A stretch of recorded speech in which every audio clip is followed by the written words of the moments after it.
¿Alguna vez te has parado a pensar en el destino de la basura después de que desaparece de tu vista? Esa bolsa que dejamos en la acera o que bajamos por el contenedor del edificio parece desaparecer por arte de magia. La bolsa que dejamos en la acera parece desaparecer por arte de magia después de que pasa el camión de la basura. Pero la verdad es que tiene que ir a algún sitio. Todo el mundo sabe cuáles son esos lugares: vertederos, plantas de reciclaje, incineradoras. Pero quizá lo que no sepa es que durante muchos años, ese algún lugar fue China. Sí, el país más poblado del mundo también fue, durante mucho tiempo, el vertedero del planeta. Contenedor tras contenedor, llegaban de todas partes del mundo. Plásticos, papeles, chatarra electrónica, metales viejos. Todo esto cruzaba océanos enteros para ser procesado al otro lado del mundo. Pero esta historia ha cambiado. Y el cambio ha sido tan radical que hoy en día algunas ciudades chinas llegan a desenterrar basura antigua de los vertederos, porque ya no tienen suficientes residuos. Un país con casi 1.500 millones de habitantes que en algunos lugares simplemente se queda sin basura. Pero, al fin y al cabo, ¿cómo puede llegar a este punto el mayor productor de residuos del planeta? ¿Qué ha pasado? Todo esto y mucho más lo descubrirás ahora. Hoy, Bello Mundo te lleva al oriente para mostrarte lo que China hace con la basura. Número 1. El basurero del mundo. A finales del siglo XX y principios del siglo XXI, China vivió una situación curiosa. Se la conocía como el basurero del planeta. Y ese apodo no fue casual, sino que surgió porque el país recibía más basura extranjera que cualquier otro lugar del mundo. ¿Y por qué China compraba basura? Porque estaba creciendo a una velocidad impresionante y necesitaba materia prima barata. La basura de otros encajaba en ese plan. El plástico usado abastecía a las fábricas. La chatarra metálica se destinaba a la industria del acero. El papel viejo se reutilizaba en nuevos envases. Solo en 2016, casi el 70% del plástico reciclado en el mundo acabó allí. Más de 7 millones de toneladas en un solo año. En total, fueron 160 millones de toneladas de residuos cruzando océanos, moviendo más de 20.000 millones de dólares. Gran parte procedía de países ricos como Estados Unidos, varias naciones de Europa y también de América Latina. Para que se haga una idea, Brasil, el país más grande de América Latina, también se sumó a esta ruta. En 2017, se enviaron más de 25.000 toneladas de papel y casi 15.000 toneladas de chatarra metálica, principalmente cobre, para ser recicladas por los chinos. Pero esta basura no llegaba limpia y organizada, como mucha gente podría pensar. Venía mezclada con restos de comida, productos químicos e incluso materiales tóxicos. La ciudad de Guizhou, en el sur del país, acabó haciéndose famosa por ello. Allí, los residuos electrónicos se desmontaban de forma artesanal, sin ningún tipo de protección. El resultado fue desastroso, y lo que antes parecía un buen negocio, al final no lo fue tanto, hasta que el gobierno decidió poner fin a la situación. Número 2. El punto de inflexión. Después de años importando toneladas de residuos, llegó la factura. El panorama ya era una bomba ecológica y una crisis de salud pública. Ríos contaminados, suelo envenenado, niños con metales pesados en la sangre. China estaba pagando un alto precio por reciclar la basura de otros. Al mismo tiempo, el país ya no dependía tanto de ese material. La propia población producía residuos en cantidad suficiente para llenar vertederos enteros. Es decir, además de lidiar con los problemas que traía la basura extranjera, todavía tenía que enfrentarse a su propia montaña de suciedad. Fue entonces cuando, en 2017, el gobierno decidió dar un giro. Envió un comunicado a la Organización Mundial del Comercio advirtiendo que ya no aceptaría gran parte de los llamados residuos extranjeros, y la medida no tardó en llegar. En enero de 2018, la norma entró en vigor. Varias categorías fueron prohibidas de una sola vez: plásticos de baja calidad, papeles mezclados, restos textiles, chatarra e incluso algunos tipos de metales. En los años siguientes, el cerco se hizo aún más estrecho. En 2019 ya eran más de 50 los tipos de residuos prohibidos. Entonces, el primer día de 2021, llegó el cambio definitivo. Prohibición total de la importación de residuos sólidos. Ni un contenedor más. El impacto fue inmediato. Los puertos de Estados Unidos, Australia, Japón y países de Europa se vieron abarrotados de residuos sin destino. El mundo, acostumbrado a enviar su basura a China, se quedó sin salida. Número 3. La apuesta por la incineración. Mientras tanto, la Tierra del Dragón comenzaba un nuevo capítulo. Tenía que aprender a lidiar por sí sola con su propia montaña de basura. Y no era poca cosa. Se estima que el país genera más de 200 millones de toneladas de residuos urbanos al año. En ciudades gigantes como Shanghái, en la costa este, y Pekín, la capital, los vertederos no daban abasto. Un ejemplo notable fue el vertedero de Xi'an, una de las ciudades más grandes del país, situada en la región central y conocida como la cuna histórica de China. Este vertedero fue diseñado para durar 50 años. En solo 25 ya estaba completamente lleno. Y no era solo una cuestión de espacio. La descomposición de estos residuos liberaba metano, uno de los gases de efecto invernadero más potentes. Además, el riesgo de que los lixiviados se filtraran al agua subterránea aumentaba cada día. Los vertederos se convirtieron en una bomba ambiental y de salud pública a punto de explotar. La respuesta fue apostar por una estrategia audaz: transformar la basura en energía. En lugar de enterrar montañas de residuos, China decidió quemarlos en modernas plantas de incineración, capaces de generar electricidad en el proceso. El concepto no era nuevo. Países como Japón y Suecia ya lo llevaban haciendo desde hacía décadas. Pero lo que llamó la atención fue la escala. En pocos años, China se disparó en la construcción de estas plantas. Decenas de provincias obtuvieron incineradoras equipadas con filtros, torres de reacción y sistemas de control de contaminantes. El avance fue tan rápido que a partir de 2020, la incineración ya superaba a los vertederos como destino principal de los residuos urbanos.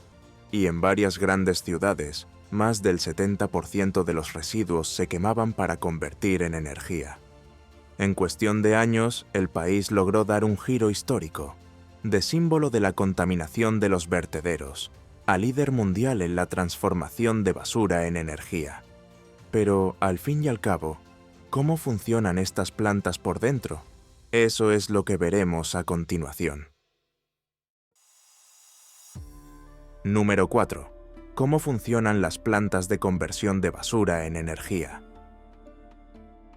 Cuando se habla de incineración, mucha gente piensa en algo sencillo, como si fuera un vertedero en llamas, con montones de bolsas ardiendo al aire libre. Pero la realidad de las plantas modernas es otra historia. En China, estas plantas funcionan como verdaderas fábricas de energía, con una tecnología que se asemeja más a una refinería que a un vertedero en llamas. El proceso comienza en los depósitos cerrados. Los camiones vierten montañas de residuos en enormes naves, donde grúas mecánicas recogen la basura y la arrojan a los hornos. Son hornos de alta capacidad, diseñados para funcionar a temperaturas muy elevadas.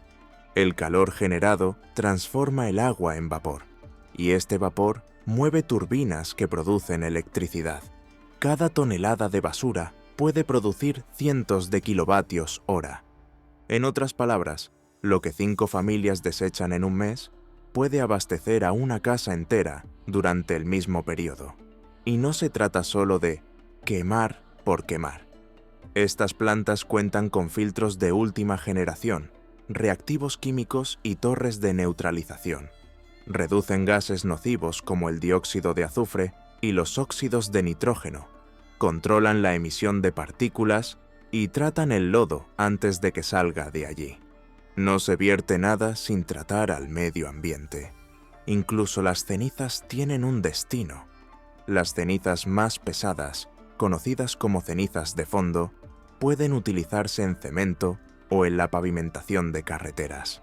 Por su parte, las más ligeras, conocidas como cenizas volantes, que están llenas de metales pesados, se someten a un tratamiento especial para que no se conviertan en una bomba tóxica. En algunas ciudades, como Pekín, todavía se da un paso más. Parte de los residuos orgánicos se fermentan antes de la incineración para aumentar su poder energético. Es decir, no es magia ni improvisación, es ingeniería pesada que transforma la suciedad en luz. Sin embargo, esta apuesta tuvo un efecto curioso y pronto surgió un problema inesperado. Número 5. El curioso problema de la falta de basura. Con tantas plantas surgiendo a un ritmo acelerado, China resolvió un problema, pero terminó creando otro. Así es, algunas regiones comenzaron a enfrentar una situación que parece una broma. Faltaba basura para quemar. Puede parecer absurdo en un país con casi 1.500 millones de habitantes, pero es cierto. La capacidad de incineración creció tanto que en ciertas provincias las plantas estaban inactivas. Algunas llegaron a funcionar solo la mitad del tiempo. Otras comenzaron a disputarse la misma basura con ciudades vecinas. Hubo lugares en los que los camiones tenían que recorrer kilómetros adicionales solo para traer residuos de fuera y mantener los hornos encendidos. Y hubo casos aún más extremos. En determinadas localidades, las autoridades llegaron a desenterrar basura antigua de los vertederos para mezclarla con la nueva y alimentar los hornos. Esto ayudaba a liberar espacio en los vertederos y, al mismo tiempo, mantenía las plantas en funcionamiento. Pero el riesgo era alto. Los residuos antiguos tienen un poder de combustión más bajo, pueden liberar gases inflamables e incluso contaminar las aguas subterráneas durante la excavación. Es decir, el problema dejó de ser cómo gestionar el exceso de residuos y pasó a ser cómo mantener tantas plantas. Una situación que parecía una broma, pero que puso de manifiesto la magnitud de la transformación. Sin embargo, no todo se puede resolver con fuego. El siguiente paso sería afrontar un reto aún más complicado: el reciclaje. Número 6. El reto del reciclaje. Quemar basura resuelve parte del problema, pero no se puede depender solo de eso. Al fin y al cabo, no todo puede ni debe convertirse en humo. China lo sabe bien y ha comenzado a afrontar un reto que quizás sea aún más complicado que construir incineradoras: convencer a la población de que separe la basura. Durante mucho tiempo, la eliminación de residuos en el país se hacía de forma sencilla, todo junto en la misma bolsa: orgánicos, plásticos, papel, vidrio, restos de comida, aparatos electrónicos rotos. Esto dificultaba el reciclaje y hacía que la incineración fuera menos eficiente, ya que gran parte del material húmedo dificulta la quema. En los últimos años, el gobierno decidió cambiar las reglas del juego. Ciudades como Shanghái y Pekín han implantado programas de separación obligatoria. En Shanghái, desde 2019, los residentes deben depositar la basura en contenedores diferentes, bajo pena de multa si se equivocan. Poco después, Pekín siguió el mismo camino. Ahora, los residentes deben depositar los residuos en contenedores diferentes. Quienes insisten en no separarlos pueden incluso recibir una multa. Este modelo comenzó a extenderse a otras ciudades. Cada una prueba su propia forma de gestionar los residuos. Algunas invierten más en la recogida selectiva, otras en el compostaje, y hay incluso quienes apuestan por aplicaciones que recompensan a los residentes que separan correctamente. Aún así, el avance es lento. Se estima que la tasa de reciclaje en el país se sitúa entre el 20 y el 30%, muy por debajo de países como Alemania, que supera el 50%. Por otro lado, el ciudadano chino medio produce menos basura que el estadounidense o el europeo, lo que hace que la comparación sea menos directa. Otro detalle curioso es el papel de los recolectores. En muchas ciudades, son personas mayores las que recogen cartón, botellas y latas en las calles. Alimentan una red paralela de reciclaje que todavía tiene un peso importante. Pero ¿hasta cuándo se mantendrá este modelo? Es una incógnita. Al fin y al cabo, el reciclaje se ha convertido en el nuevo campo de batalla, y de él depende la próxima fase de la gestión de residuos. Número 7. La guerra contra el plástico. De entre todos los tipos de basura, el plástico siempre ha sido el más molesto. Tarda siglos en descomponerse, obstruye los ríos, invade el océano y se ha encontrado incluso en alimentos y en la sal de cocina. China, que durante mucho tiempo ha sido señalada como uno de los mayores consumidores de plástico del mundo, ha decidido afrontar este problema de frente. En 2020, el gobierno anunció un ambicioso plan para eliminar gradualmente los plásticos de un solo uso. A partir de 2021, las bolsas de plástico no biodegradables comenzaron a prohibirse en las grandes ciudades. Poco después, los popotes, los cubiertos desechables y los envases de espuma de poliestireno también se incluyeron en la lista. El objetivo es que, para finales de 2025, estos artículos desaparezcan de todo el territorio chino. En la práctica, la transición aún es desigual. En los mercados de barrio, mucha gente sigue utilizando bolsas de plástico. Sin embargo, en varias ciudades, ya se ven sustitutos biodegradables o reutilizables ganando terreno. Es un contraste bastante curioso. Mientras que algunas estanterías exhiben productos envueltos en exceso de plástico, en los mercados tradicionales todavía se compran verduras a granel, con mucho menos embalaje que en muchos supermercados occidentales. Otro detalle importante es el comportamiento de las generaciones. Los mayores, procedentes del campo, tienen la costumbre de reutilizar todo, desde tarros hasta botellas. Por su parte, los jóvenes urbanos, acostumbrados a la comodidad, consumen más productos desechables. Este choque de costumbres ayuda a explicar por qué el cambio cultural no se produce de la noche a la mañana. Aún así, el mensaje ha quedado claro. El país no quiere que el plástico siga acumulándose como un legado tóxico. Y este movimiento abre el camino a una nueva etapa: exportar su experiencia fuera del país. Número 8. Exportando tecnología al mundo. Después de construir cientos de plantas en su territorio, China se dio cuenta de que podía convertir esta experiencia en un nuevo negocio. El país pasó a exportar no solo productos de consumo baratos, sino también tecnología para gestionar los residuos. Hoy en día, las empresas chinas participan en la construcción de incineradoras en varias partes del planeta. Gran parte de estos proyectos forman parte de la iniciativa conocida como Belt and Road, el gran programa de infraestructura que conecta a China con docenas de países de Asia, África y Europa. Pero la presencia china ya ha traspasado esas fronteras. En el Reino Unido, por ejemplo, la ciudad de Billingham firmó un contrato con empresas estatales chinas para construir una planta de energía a partir de residuos capaz de abastecer a unas 10.000 viviendas. El proyecto debería evitar la emisión de más de 130.000 toneladas de dióxido de carbono al año. Es un giro curioso. El país que durante décadas fue criticado por ser el vertedero del mundo, ahora vende soluciones que otros países están comprando. El precio competitivo, la rapidez de ejecución y la escala industrial hacen que los equipos chinos sean muy atractivos para los gobiernos y los inversores. Por supuesto, esta expansión no está exenta de polémica. Las organizaciones medioambientales alertan sobre los riesgos de una dependencia excesiva de la incineración.